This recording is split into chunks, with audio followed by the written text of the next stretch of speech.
le 4e numéro de la semaine, numéro que nous abordons avec joie et allégresse. Vous êtes certainement nombreux devant votre poste récepteur. Bienvenue à vous tous, bienvenue dans C'est Midi et c'est... Ah oui, c'est midi, c'est maintenant. Avec bien sûr autour de cette table, Aloussène Sidibé, Boris Odilon et Docteur Philo que je vous demande de saluer. Alors très rapidement, on est très pressé d'avoir quand même une idée du contenu que vous allez nous présenter aujourd'hui. On commence par qui? Poundondon. Non, je me suis essayé. C'est une vieille technique, je me souviens quand on était enfant. À l'école primaire. Voilà pour le tirage au sort. Hein. Voilà. Alors c'est tombé sur vous, Boris. Alors c'est vous. Ok, aujourd'hui on va parler d'une application qui permet aux professionnels de... Vous avez vu ça? Que ce soit dans le domaine de la gestion ou du respect des rendez-vous avec les clients. Donc ce sera tout à l'heure qu'on va vous présenter tout ça et ça sera short. D'accord. N'est-ce pas? Merci beaucoup, Boris. Aloussène Sidibé. Alors, pour ma part, on parlera de Avatar. Je ne fais pas allusion à ces grands hommes bleus, mais plutôt à l'agence de valorisation des technologies africaines. Il faut dire que récemment, cette agence a primé des jeunes porteurs de projets innovants. Et si vous voulez en savoir plus, restez connectés, restez branchés sur C'est Midi. Merci, Aloussène. Et Docteur Philo, oui, que j'ai du mal à reconnaître. Oui, c'est le rouge. C'est moi-même qui suis là même. Et là, je suis là. Je suis venu à mon joueur là. Voilà. J'ai envie de m'amuser aujourd'hui comme ça. Je sais pas, bizarrement, ça m'a pris. J'ai dit, il faut que je vienne avec ce poisson.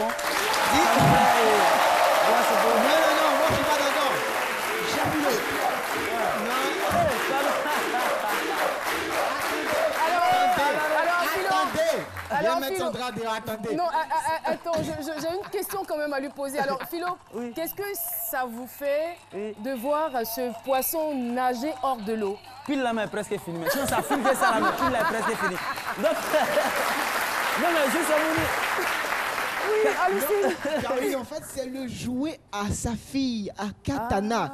Toi, tu vraiment joué de Katana pour venir sur le plateau, tu me dis non, nous sommes en train de parler de l'émission. Le rouge, c'est la couleur de la puissance, c'est synonyme de la puissance, de la richesse, du luxe, tout ça là. Donc voilà, c'est un état d'esprit.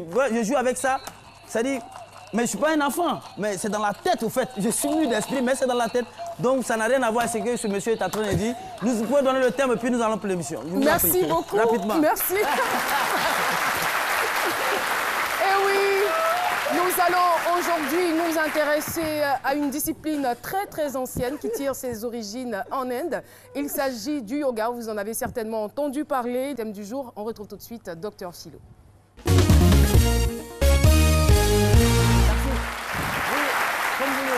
Vous le disiez tantôt, nous avons quelque part entendu parler du yoga, nous les philosophes. C'est une discipline philosophique hein, de relaxation, ça n'a rien à voir avec la sorcellerie. Voilà, contrairement à ce que certaines personnes pensent, c'est une discipline, corporelle, les gestes, tout ça là. Ça vous permet quand même de vous relaxer, de vous concentrer, voyez un peu. Et puis ouais, le yoga, ouais, c'est comme ça, et puis ça. Voilà, tu vois. Et puis quelque part, je vais dire que c'est une discipline de récupération. Quand on fait véritablement les investigations philosophiques, c'est une discipline de récupération. C'est notre quotidien qu'ils ont récupéré et c'est ce qu'ils ont mis en exergue là pour faire quelque chose de bien. Vous voyez, quand souvent nos mamans nous disaient des choses, par exemple, tu vois, quand on marche, quelqu'un parlait une jeune fille qui est là, qui marche dans la sama, lui dit non, tu marches yoga. En fait, voilà, c'est tout ça. Voilà, c'est tout ça. C'est un état d'esprit au fait. Vous pouvez être là, faire des gestes et autres, c'est un état d'esprit. Celui qui, il y a des gens qui pratiquent le yoga dans le quartier sans savoir même. Vous voyez quelqu'un qui est, par exemple, à la psychologie là-bas, il n'est jamais sorti même, il n'est jamais arrivé au plateau, mais qui choque. C'est du yoga, c'est un état d'esprit, c'est comme s'il arrivait à Paris. Tout ça c'est du yoga. Vous avez la tomono, vous mangez beaucoup kabato chez vous là-bas, mais quand vous faites, quand je le fais, je sais de quoi je parle, vous mangez, voilà, vous consommez beaucoup le kabato, si vous mettez en tête, vous vous concentrez, l'état d'esprit que vous êtes en train de manger hamburger, vous allez être rassasié des hamburgers. C'est dans la tête que ça se passe.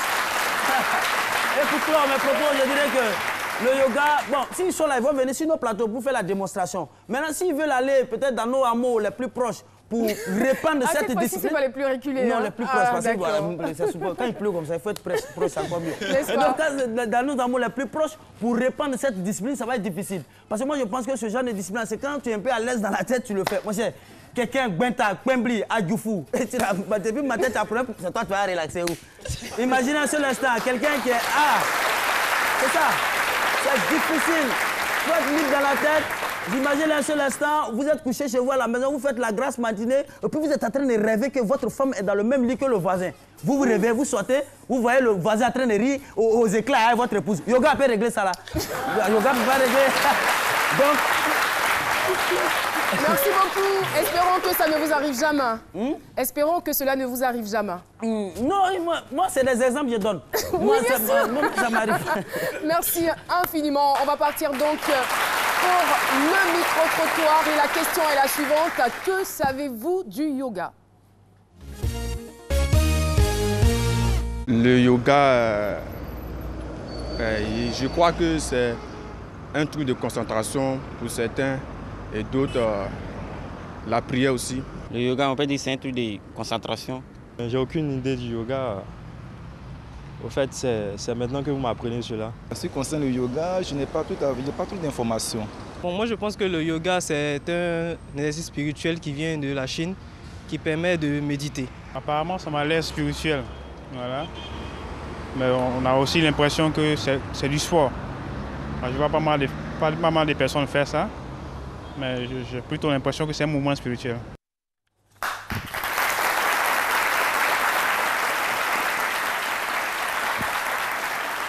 Merci infiniment pour vos points de vue. Eh bien, nous allons recevoir nos invités témoins du jour. Je dis nos invités parce qu'ils sont deux.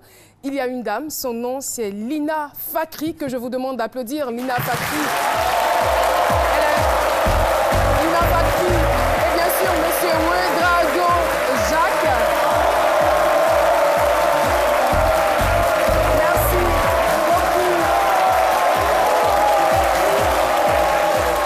Merci beaucoup. Vous pouvez vous installer, Monsieur Ouedraogo. Il faut dire que Lina Fakri, vous êtes maître yoga et gérante d'entreprise. C'est bien cela? C'est bien ça, madame. Bonjour et bienvenue sur notre plateau. Alors, Monsieur Ouedraogo Jacques, vous êtes inspecteur en ligne, retraité et professeur de l'art de vivre. C'est exact, cela. madame. On vous souhaite les bienvenus sur le plateau de ce midi. Merci. Merci d'être là. Soyez donc les bienvenus. Alors, on parle aujourd'hui du yoga. Beaucoup d'ambiguïté dans l'esprit d'un certain nombre de personnes. On espère bien que vous allez réussir à éclairer notre lanterne. Déjà, allons pour les origines, pour l'histoire. Comment est né le yoga? Nous savons que le yoga est né en Inde, mais comment, autour de quoi, autour, on va dire, de quelle doctrine? On a besoin d'en savoir davantage. On va commencer avec vous, Monsieur Ouedraogo. Merci infiniment, madame. Comme je suis une femme, je veux être un peu galante avec les hommes. Enfin, mais la galanterie, ça, quand on dit une femme est galante, ça a un autre sens. Hein. Mais non, je dirais plutôt... J'essaierai d'être un peu plus gentille, courtoise avec les hommes. Allez-y. Alors, comme vous le dites si bien, le yoga remonte à l'Antiquité de l'Inde. Et ce sont des maîtres yogis qui, dans leur méditation, quand ils sont en méditation, par inspiration, reçoivent toutes les postures, les enseignements du yoga, qu'ils retransmettent au fur et à mesure à leurs disciples. Et ces disciples, ainsi de suite, retransmettent à leurs disciples jusqu'à ce qu'aujourd'hui, nous puissions bénéficier du yoga. Mais c'est né de quel besoin au juste? De quel besoin? C'est toujours cette union de ce corps physique, de l'esprit et de l'âme, aussi simple. Avoir cette joie de vivre, cette union, cette symbiose, n'est-ce pas, de ce corps physique, de notre esprit et de notre âme. Mais le yoga, c'est quoi au juste? C'est un sport, c'est une religion, c'est une doctrine? Disons que vous allez retrouver, vous avez retrouvé certains mouvements qu'on peut assimiler à du sport, mais c'est bien au-delà du sport. Ok, c'est une démarche spirituelle, c'est une hygiène de vie, c'est une philosophie de vie qui va prendre en compte tous les aspects de l'être humain en tant que tel. Ce corps physique, les bienfaits sur le corps physique, sur le mental, calmer, apaiser le mental, et puis pour cette union que nous recherchons tous. Madame Fakri, il a dit tout à l'heure une démarche spirituelle. Alors donc ça doit s'apparenter, on va dire, à la religion? Pas du tout. Le yoga n'est pas une religion. c'est plutôt la découverte de soi, en soi, avec le monde entier et avec la nature. C'est une approche holistique de santé et de bien-être. Le yoga a-t-il quelques affinités avec le bouddhisme? Si je peux, tu permets? Vas-y. Alors, j'allais dire que, en fait, toute personne, tout être humain qui naît, à partir de 3 ans, fait du yoga, jusqu'à l'âge de 3 ans. 3 mois à 3 ans, si vous observez un bébé, que ce soit sa respiration, nous retrouvons la respiration du yogi, qui est la respiration du ventre. Je ne sais pas si vous avez bien saisi ma question. Je demandais s'il y avait un lien avec le bouddhisme. J'en arrive. Je dis que toute personne, que vous soyez bouddhiste, que vous soyez de toute autre religion, dès lors que vous êtes né, à partir de 3 mois jusqu'à 3 ans, vous faites du yoga. Et les postures, c'est pas moi ce sont les maîtres qui le disent. Et si vous allez sur YouTube, il y a plein de vidéos qui vous montrent l'intervention de Shishi Ravi Shankar, c'est mon maître spirituel, et qui intervient au Parlement européen pour expliquer justement qu'est-ce que c'est que le yoga. Donc, il disait, n'est-ce pas, il répondait à un parlementaire qui disait qu'il n'a jamais fait du yoga de sa vie. Il lui a répondu, attention, tu as fait du yoga, mais tu as oublié. Parce que de l'âge de 3 mois jusqu'à l'âge de 3 ans, tout être humain pratique le yoga de par la posture du bébé. Quand vous observez un bébé, que ce soit respiration, que la façon de faire ses poings, de tenir ses poings, les jambes, lever les jambes, se mettre à 4 pattes, tout ceci, on retrouve dans la posture du yoga. C'est l'état d'innocence complète, j'allais dire. Mais en grandissant... D'accord, vous pouvez renchérir, allez-y. Juste pour répondre à votre question, le bouddhisme, c'est plutôt une religion. D'accord. Encore une fois, le yoga, ce n'est pas une religion. C'est une discipline, c'est une philosophie de vie qui apaise le mental, qui nous amène à se concentrer, de se focaliser, trouver un équilibre en nous-mêmes, avec les autres, avec la nature. Mais qu'est-ce qui justifie le fait que des fois, dans des salles, on va dire, de yoga ou dans des endroits où on parle de yoga, on retrouve des symboles du Bouddha? Le symbole de Bouddha, c'est le symbole du calme, de la paix. En s'asseyant en position de tailleur, comme le Bouddha le fait souvent, on retrouve en nous le calme, la sérénité, en méditant, parce que le yoga, il y a la partie de méditation, il y a la partie de respiration et il y a la partie de posture. Et avec le souffle, on arrive à faire l'union entre le mental, le spirituel et le corps. Et ce qu'on pratique tous les jours dans les salles de yoga, on le pratique dans notre quotidien. On est souvent confronté à des conflits, on est confronté à des situations, des obstacles, des challenges qui sont un peu difficiles à surmonter. Le yoga nous apprend comment gérer ces situations de quotidien. Et c'est à travers les postures, à travers le calme qu'on trouve en nous, qu'on arrive à surmonter ces difficultés. Finalement, j'ai envie de savoir qui influence qui. Puisque vous parliez à l'instant du bébé qui a des postures déjà du yoga, le bébé, il est innocent. Et puis, je veux dire que c'est quand même dans la nature des choses qu'il adopte ce genre de posture parce qu'il doit s'asseoir. Ensuite, après, il doit commencer à s'arrêter et marcher. Et vous assimilez cela à des postures du Bouddha. Ce qui voudrait dire que vous vous êtes inspiré peut-être de l'enfance. Les postures de yoga, j'ai dit. Du yoga, pardon. Autant pour moi. Je pense que c'est la confusion qui se fait dans ma tête qui s'exprime. Excusez-moi. Qui influence qui? Qui influence qui? Disons que ce que je veux dire... qui influence quoi? Si j'ai bien compris. En fait, pourquoi à partir de l'âge de 3 ans, n'est-ce pas, nous perdons cet état naturel d'innocence parce que justement, il y a toutes les couches d'éducation qui vont venir s'intégrer dans notre éducation, n'est-ce pas? Que ce soit à l'école, déjà au niveau même de la famille, ensuite à l'école et dans la société, disons. La vie de la société nous amène, n'est-ce pas, à perdre cet état d'innocence-là que nous avions à l'âge de bébé. Alors donc, il faut nécessairement rencontrer un maître spirituel qui vous amène, n'est-ce pas, par des pratiques de yoga. On en vient toujours, pratiques de l'union.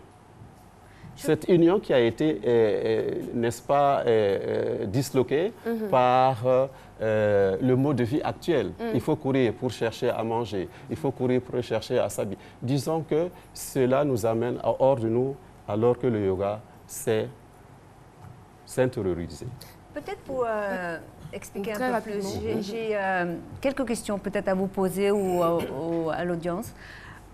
Quelles sont les 4 sources d'énergie que nous avons? Généralement, ici, c'est nous qui posons les questions. Je suis désolée, madame. Non, mais ce n'est pas du tout dans l'intention de vous frustrer. Je sais que c'est juste une technique. Vous posez la question pour pouvoir nous donner les réponses, donc allez-y. C'est ça. Donc, quelles sont les 4 sources d'énergie que nous avons en tant qu'être humain? Allez-y. Dites-moi. Non, allez-y. Les sources d'énergie que nous puissions avoir, qui nous tient en vie aujourd'hui. La respiration. Merci. Le souffle. Le souffle. L'eau, la nourriture. Le feu. Non, c'est pas de ça qu'elle parle, je pense. Non, c'est ça. Ils sont dans la bonne voie. Vous avez parlé de 4 sources. Oui, il y en a 2 déjà. Continue. Oui. Bon, allez-y. On va gagner du temps. On va gagner du temps, donc allez-y, vous nous donnez rapidement les réponses, s'il vous plaît. Le sommeil est une source d'énergie et la méditation. Donc, et dans le yoga, bien sûr, on a la méditation et on a la maîtrise de souffle. Donc, si on arrive à maîtriser le souffle, on arrive à ouvrir les canaux dans notre corps. Et quand on ouvre les canaux, on est plus apaisé, on est plus calme, on est en harmonie avec nous-mêmes et avec nos voisins, avec l'univers. Et là, on pourra gagner encore plus de notre potentiel humain. Aller encore plus loin. Cela m'envoie vous demander comment est-ce que la rencontre avec le yoga s'est faite. Vous êtes libanaise, c'est bien cela, oui, et le yoga a des origines indiennes. Vous rencontrez le yoga comment? Bon, c'est surtout après la dernière guerre qu'on a eue en 2010. 2010, d'accord. Où on a rencontré pas mal... bon, moi personnellement, j'ai eu un traumatisme qui m'a amenée vers le yoga. Et juste en discutant avec d'autres amis, oui, essaye le yoga, ça peut te faire du bien. Bon, vous savez, quand on rencontre un traumatisme, des fois, on rencontre une... Vous étiez traumatisé par la guerre, c'est ça? Oui, c'est ça. Tous les effets collatéraux, ça exactement. vous a traumatisé, d'accord. C'est ça. Et qu'est-ce que le yoga vous a apporté? Il y a eu quel changement quand vous avez rencontré le yoga? Ça m'a apporté la connaissance de soi, de moi-même. Ça m'a apporté l'apaisement en moi-même et surtout comment rencontrer et pouvoir surmonter des difficultés du quotidien. Et ça m'a apaisé, ça m'a calmé l'esprit, le mental, voilà. D'accord, je pose la même question à M. Ouedraogo. Alors, en ce qui me concerne, en 2004, au cours d'une discussion, j'allais dire informelle, on en est arrivé à parler des méthodes, n'est-ce pas, pour sortir du stress quotidien, puisque nous courons à gauche et à droite, comme je le disais tout à l'heure. Et bon, quelqu'un a parlé d'une technique spéciale qu'on appelle le Surashana Kriya. J'ai posé la question, évidemment, de savoir qu'est-ce que c'est que le Surashana Kriya. C'est une technique de respiration qui vous calme le mental et qui vous aide même à... Elle est préventive, elle est curative, au point de vue santé, physique, mental, apaiser le mental. Je dis, ah ben, voilà quelque chose qui m'intéresse. Et je voudrais bien que tu m'en dises un peu plus. Il m'a donné un numéro de téléphone, j'ai appelé, et une semaine après, je me suis retrouvé à faire le premier stage en 2004, au sein de l'art de vivre. L'appétit venait en mangeant. J'ai fait un deuxième stage, un troisième stage. Et en 2008, fin 2008, là, bon, je suis professeur, je suis devenu professeur de l'art de vivre. Voilà. Oui, Boris. Ouais, j'aimerais savoir, parmi vous, est-ce que quelqu'un a déjà effectué le voyage sur l'Inde pour mieux s'imprégner du yoga? Parce que c'est très important. À plusieurs reprises, oui. Plusieurs reprises. Vous avez rencontré les plus grands maîtres? Oui. Et puis on a échangé et on a vécu la vie de ashram. C'est quoi la vie de ashram? Le ashram, c'est un endroit où plusieurs personnes sont logées, sont nourries et on subit des cours, on va dans des cours on vit une hygiène de vie. On nous montre comment mener notre vie au quotidien, que ce soit au niveau de la nourriture, que ce soit au niveau spirituel, que ce soit au niveau des postures. Et justement, par rapport à la façon de se nourrir, le yogiste, comment est-ce qu'il se nourrit? Les yogistes, en général, sont végétariens, mais pas nécessairement. Donc, vous l'êtes? Vous êtes végétarien? Oui. D'accord. Oui. Et donc, on fait attention à ce qu'on mange. On essaie... Ce qui est huilé, tout ça là? Non, ça, on ne mange pas. Ça, c'est pas bon pour la santé. Pareil pour vous? Tout à fait, tout à fait. J'ai eu la grâce, j'allais dire, de découvrir la gastronomie végétarienne au cours d'un voyage en Inde. Pour moi, ça a été une révélation. Et quand je suis revenu en Côte d'Ivoire, quand je suis revenu à Abidjan, la décision était d'aller au fur et à mesure. Ça n'a pas été un virage, quand même un virage serré, n'est-ce pas, pour être aujourd'hui végétarien depuis quelques 10 ans maintenant. Et si je peux me permettre de le recommander, il y a une différence nette, très très très nette, entre l'alimentation végétarienne et l'alimentation carnée comme que je pratique. Enfin, je suis un bon sahélien. Matin, midi, soir, c'était de la viande dans ma nourriture. Et je fais la différence. Elle est vraiment... je ne peux que vous encourager, surtout les jeunes. Les jeunes et tout ça là. Moi, j'ai une préoccupation. Selon mes propres recherches, je trouve que le yoga est beaucoup pratiqué par les femmes. Et les femmes et les personnes les retraitées, c'est-à-dire les personnes d'un certain âge, alors que vous prétendez ici dire que le yoga n'est pas une discipline sportive.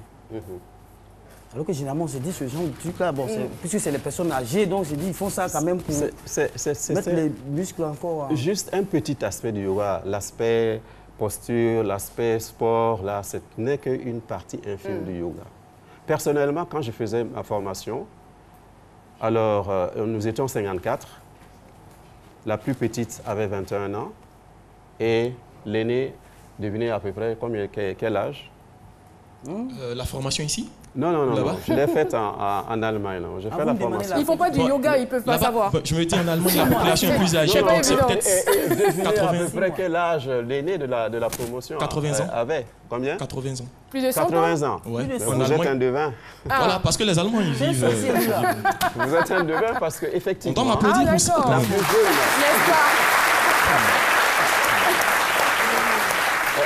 jeune... La plus jeune est 21 ans, une étudiante de 21 ans, et l'aînée de la promotion, 80 ans, une Italienne.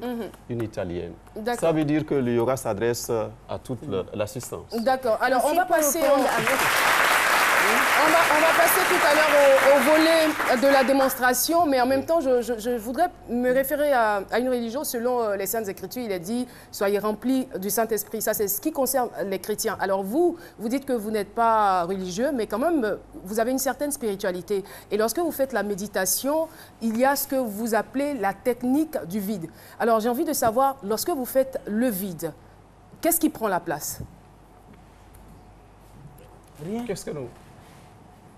Quand vous faites, pendant la méditation, quand vous faites le vide, qu'est-ce qui vient prendre la place? Non, quand vous dites vide, OK, c'est le terme consacré, le vide. Mais en fait, c'est un état où nous sommes en contact avec notre soi intérieur.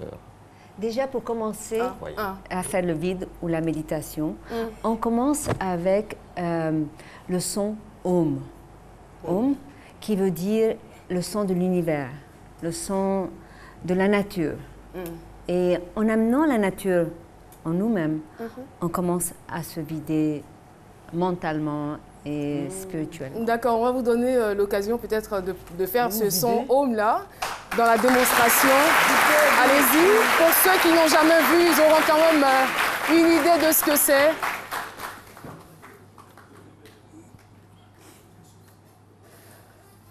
Ça commence par quoi? Vous faites face à la caméra qui est juste là-bas. Vous ne me regardez pas, vous regardez juste en face de vous. On vient à l'avant de notre tapis.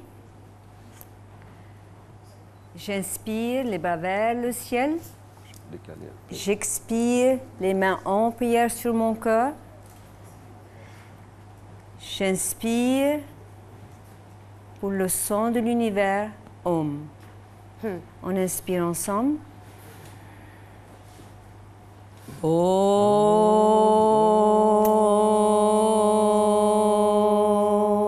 Ah oui.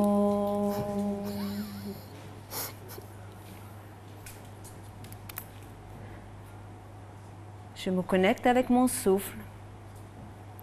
Je pose ma main sur ma hanche. J'inspire. J'amène mon menton vers mon épaule droite.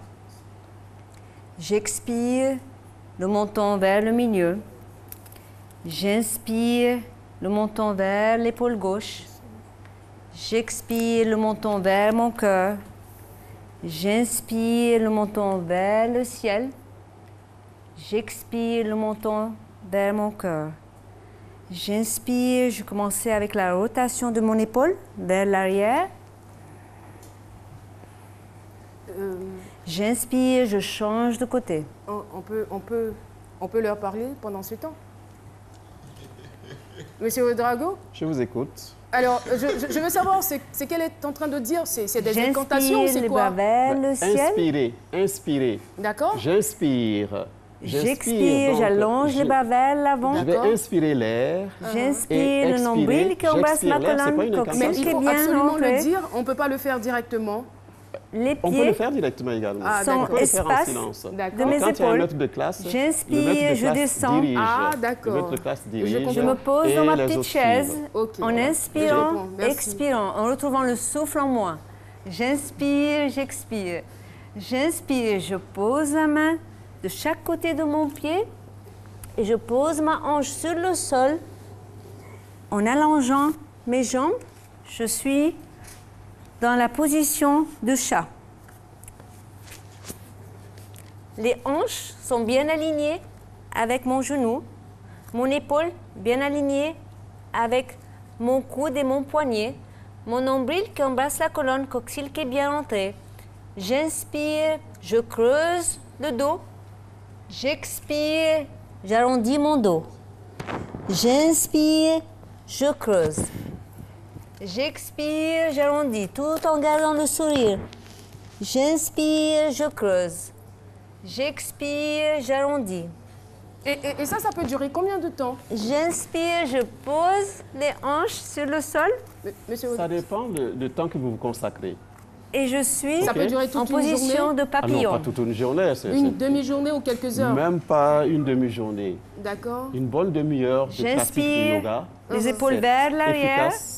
Et ça vous arme pour toute la journée. D'accord. Mais à partir de la quatrième minute ou de la quatrième heure, j'observe les sensations de mon corps à faire le avec vide chaque inspiration et expiration. À partir de quel moment? Disons, cela dépend de la pratique. Plus vous pratiquez, plus vous allez donc réduire ce temps. Sur le tapis. Je vous disais hors antenne que chaque individu est particulier. D'accord. Okay? Et je ramène les genoux vers mon cœur. Un chiffre exact. Bon, au bout de 5 minutes, là, vous allez faire le vide. Je fais un petit massage en bas de mon dos, au moment en inspirant, expirant. Donc cela, il faut le prendre en compte. Okay. Il y a des grades? Il y a des grades? Oui, oui. Non, parlons plutôt de développement. De développement. Niveau de conscience. D'accord. OK. J'inspire. Moi, je ne peux pas me convaincre. Il y a des je maîtres, m'allonge les maîtres qui sont beaucoup sur plus mon développés. tapis. Ensuite, il y a leurs disciples qui sont relâche proches. les Ensuite, muscles les de mon pratiquants. visage. Si tu viens d'arriver aujourd'hui, tu ne vas pas pouvoir relâche. te comparer à celui qui était là depuis quelques années. C'est clair. Ou bien, Ma mâchoire. ainsi de suite. C'est tout à fait logique. Hein. Je relâche mes épaules. N'est-ce pas? On risque de déranger Madame Fakri. Hein. Oui, mes parce que pieds nous sommes à la sont fin de l'émission. Espace de mes épaules.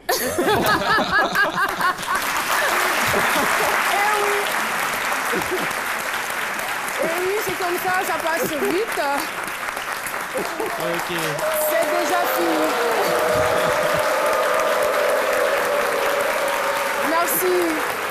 Merci infiniment. Alors? Comme on le dit, on ne va pas mourir bête, on a appris quelque chose et puis oui. Voilà, on sait comment est-ce que vous fonctionnez maintenant. Voilà. Okay.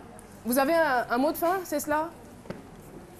Très rapidement. Très rapidement, c'est... En 10 secondes. En 10 secondes. Non, asseyez-vous. Il faut s'asseoir. Ok, d'accord. Allez-y. Alors, en 10 secondes, moi, je suis très heureux de voir la salle qui est remplie de jeunes. Hein, d'accord. De jeunes. On dit que l'avenir appartient à la jeunesse. Alors, moi, ce que je peux dire, que dire, hein, si l'ONU a adopté cette journée internationale du yoga le 21 juin, c'est bien que ça a une raison profonde. C'est quand même 193 États qui ont adopté ensemble, à l'unanimité, la journée internationale du yoga. Parce que le yoga est source de bienfaits pour l'humanité tout entière. Merci. Même si l'origine remonte... Bravo. Merci infiniment d'être passé sur notre plateau. Dans la deuxième partie de l'émission, nous recevrons un ambassadeur et un maître yoga. Donc, restez connectés. Voilà. Alors, c'est donc terminé pour cette partie. Vous avez donc la possibilité de faire les choix de votre vie. Nous n'en disons pas plus. Merci beaucoup de rester en notre compagnie et on se retrouve après la pub. Oui, voisine. Mais tu es où? Je te cherche depuis 2 heures. À Locodro pour retirer de l'argent. Toi, tu sais pas qu'il y a Move Money au quartier ici et puis à l'agence NCA pas loin de nous. Oh, on revient ici, oui. Avec Move Money, effectuez vos retraits d'argent à moindre frais dans toutes les agences Move, les agences NCA Bank et plus de 5000 points agréés dans toute la Côte d'Ivoire. Move Money, c'est encore mieux, hein? C'est encore mieux avec Move Money.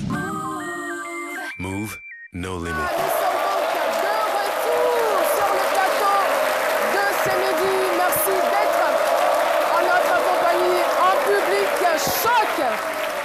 On a avec nous les demi-finalistes du Festival international du football de Koumassi et je veux les entendre.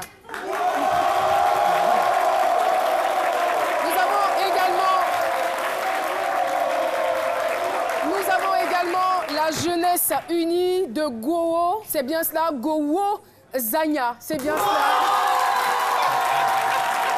Et l'association des jeunes de Toumono.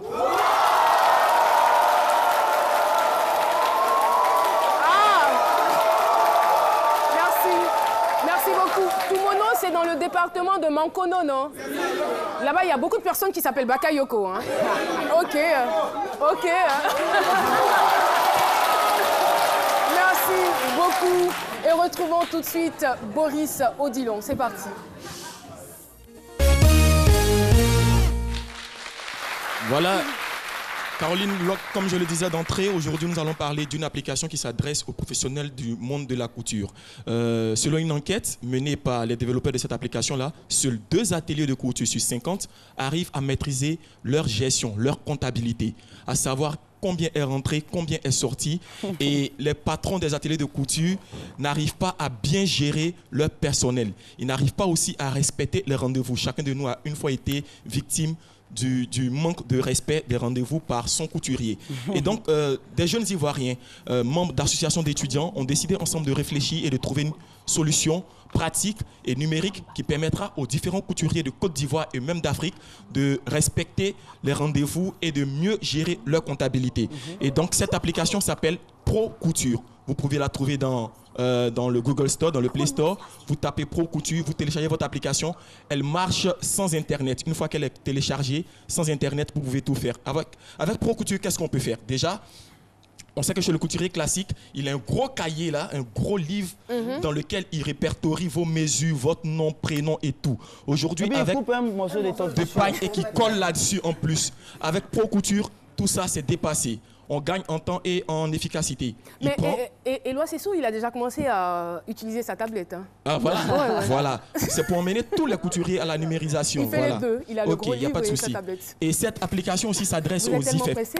Vous avez raison, parce qu'on n'a pas le temps. On n'a pas le temps. Allez-y. Cette application s'adresse aux IFEF. Quand je parle de IFEF, ce sont les instituts de formation et d'éducation féminine. Là où on apprend aux jeunes filles à avoir un métier. On leur apprend un métier. Et avec cette application-là, elles vont plus facilement maîtriser tout ce qui concerne la couture et pouvoir être efficace. Déjà, il y a un catalogue qui vous permet de voir les différents modèles avec les prix.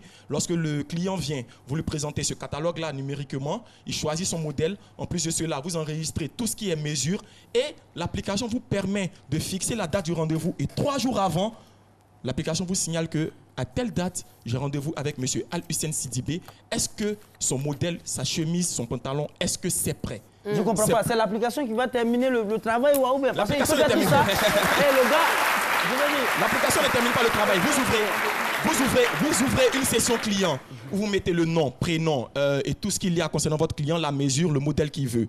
Et lorsque chaque matin vous ouvrez votre application, l'application vous rappelle que dans 3 jours, vous avez rendez-vous avec telle personne et que rapidement, il faudrait que vous terminiez son modèle. Voilà, l'application ne vous dit pas de terminer son modèle, mais lorsqu'on vous dit dans 3 jours, tu as rendez-vous avec telle personne, vous avez déjà la pression. Contrairement au gros cahier qui ne parle pas, tant que je n'ai pas ouvert, je ne vois rien, tant que mon apprenti n'a pas dit, hé patron, monsieur qui a donné son pantalon la dernière fois, on ne l'a pas vu. Voilà. C'est une affaire comme ça, les apprentis parlent. Franchement. Okay. Voilà. Donc c'est un peu ça, je vais vous encourager à télécharger cette application-là à tous les couturiers et dans les IFEF pour la formation, c'est très important. Non, je l'ai dit au début, vous téléchargez l'application et vous n'avez plus besoin d'Internet. Merci beaucoup, Al-Hussein. Merci, Boris. Et tout de suite, nous avons 2 invités surprises qui vont nous rejoindre et nous allons demander à Al-Hussein. Al-Hussein, venez me rejoindre par ici pour que nos invités puissent s'asseoir. Eh bien, nous sommes gâtés parce que nous avons avec nous l'ambassadeur de l'Inde de Côte d'Ivoire, Monsieur Ravindra. Excellence Ravindra et bien sûr...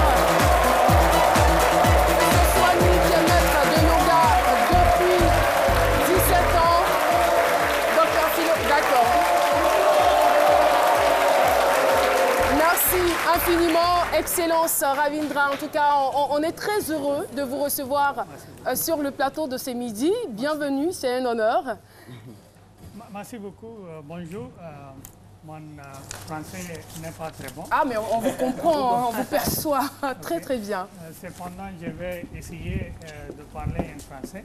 D'accord. Pardonne-moi des Non, il n'y a pas de problème. Mais avec vous, on va parler donc de la journée qui sera célébrée le 17 juin. C'est cela, la journée internationale du yoga. Yes. Premièrement, je voudrais remercier la RTI pour le programme. L'ambassade de l'Inde organise la 3e journée internationale de yoga après-demain. La Université Félix Houphouët-Boigny de Cocody. L'événement commence à 7h30. Je voudrais remercier le ministre de la Culture et l'autorité de l'Université Félix Houphouët-Boigny pour leur coopération. D'accord. Comme vous le savez tous, les Nations Unies en 2014 ont déclaré le 21 juin comme la journée internationale de yoga. D'accord. La Côte d'Ivoire a aussi soutenu cette déclaration. Les Ivoiriens et les expatriés à Abidjan sont informés de yoga. D'accord, merci, merci, Excellence. On a bien compris le message est passé. Alors, on a avec nous Maître Soigny, c'est bien cela. Il est maître de yoga depuis 17 ans. Est-ce que c'est la première fois que vous venez en Côte d'Ivoire? We have with us Swami, and you have been teaching yoga for 17 years now. And is this your first time in Ivory Coast? This is my second visit. In 2015, it's your I had second come. visit. And what are your impressions? Very nice. I like Abidjan, and there's so much to do over here. Okay. And yoga will contribute in a very big way. Okay, thank you.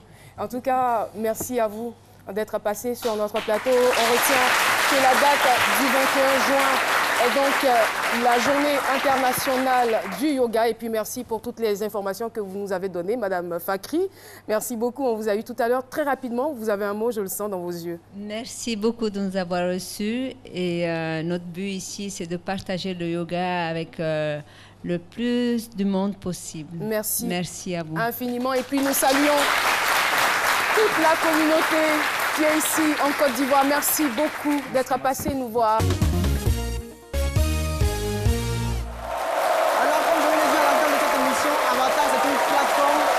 De promotion et de valorisation des menteurs dans le domaine de la technologie. Alors cette plateforme a organisé un concours, une sorte de cérémonie de distinction au cours de laquelle on a participé à une série de démonstrations de plusieurs inventions innovantes, notamment l'ampoule connectée, aussi le robot connecté et aussi le robot pileur. Il faut dire que l'invention qui a sacré le meilleur prix de cette cérémonie, c'est l'invention d'une demoiselle. Elle se nomme Fatoumata Kone. Avec son invention, c'était une ampoule connectée, une ampoule qui vous facilite la vie car elle est programmable, je veux dire manipulable, contrôlable grâce à une application qu'elle a développée, une application téléphonique. C'est à saluer parce qu'il faut dire que les structures publiques et privées se mettent ensemble pour organiser ce genre d'événements qui sont louables, qui font la promotion et la valorisation des inventions et innovations de Côte d'Ivoire. Et j'aimerais ajouter aussi rapidement que le but de ce genre de cérémonie, c'est de vraiment apporter au grand public des inventions qui sont adaptables à leur vie au quotidien, à leur réalité, vraiment. Et ça, il faut vraiment le souligner parce qu'on ne va pas parler d'un drone qui permet de faire des captures dans les forêts, alors qu'en Afrique, on a besoin de drones qui permettent de faire transporter de la nourriture ou bien du sang dans des zones qui sont vraiment à risque. J'aimerais terminer en disant, très chère Caroline, mesdames, messieurs et demoiselles, aussi à tous ces jeunes qui nous suivent en ce moment, inventez, innovez, réinventez votre quotidien. Bye. Merci beaucoup. Et voici qu'ils vont forcément nous porter une autre information qui va peut-être réinventer le quotidien des uns et des autres qui sont footballeurs professionnels. Alors, j'ai avec moi, sinon il me rejoint, Djewa Serge Pacom. Il évolue à Concours en Turquie. Et Djawa, merci Djawa Maxima, il est aussi footballeur professionnel évoluant en Birmanie. Avec vous, nous allons parler donc du Festica. Festica, c'est la 5e édition. Bonjour et bienvenue sur le plateau de C'est Midi. Alors, vous nous expliquez très rapidement le concept de ce festival pour ceux qui n'ont pas encore l'information. Allô, allô, bonjour à tous. Allô, allô. D'abord, pour commencer, je vais dire d'abord un petit truc pour notre frère qui nous a quittés. Tout à fait. Thioté Chek. Je veux saluer sa mémoire. Tout à fait. Et tous ensemble, c'était nos coéquipiers, notre frère. Je veux que son âme repose en paix. Et ça a attristé toute la nation. Ouais, comme vous le savez. Merci beaucoup. D'abord, le Festivka, c'est un événement pour les centres de formation, pour récolter des équipements et pour aussi récolter des fonds pour des femmes, des enfants démunis pour la commune de Koumansi. Et nous, footballeurs, ici réunis, c'est un centre de formation, c'est le tournoi des centres de formation. Et en apothéose, pour le dimanche 18, un match amical qui va être opposé entre les joueurs pros et une équipe des locaux. D'accord. Une équipe des locaux ou des amateurs? Non, des locaux. Des locaux. D'accord. Alors, vous invitez qui exactement? Comme on dit, j'ai un peu la liste ici. On invite ici d'abord mon président Djewa Serge Pacom, mon collègue et ami Djawa Massimé, Djouman Saïd qui joue au Koweït. Il y a Canon qui va être là. Il y a... je vois Bonnie Wilfried, je vois Eric Bailly, Salomon Kalou, Serge Aurier. Voilà, la liste n'est pas exhaustive puisqu'on n'a pas beaucoup de temps. Alors, il faut retenir que ça va se dérouler du 14 au 18 juin. Vous nous rappelez donc le lieu? C'est à Koumansi, terrain Inch'Allah. terrain, Inch'Allah. Donc tout le monde est invité. Merci beaucoup pour cette information. Merci aussi à vous. Vous voulez dire quelque chose? Allez-y très rapidement pour qu'on connaisse quand même le son de votre voix. Ah, vous avez un micro, allez-y. Salut, moi c'est Jara Maximin, footballeur international. En Birmanie.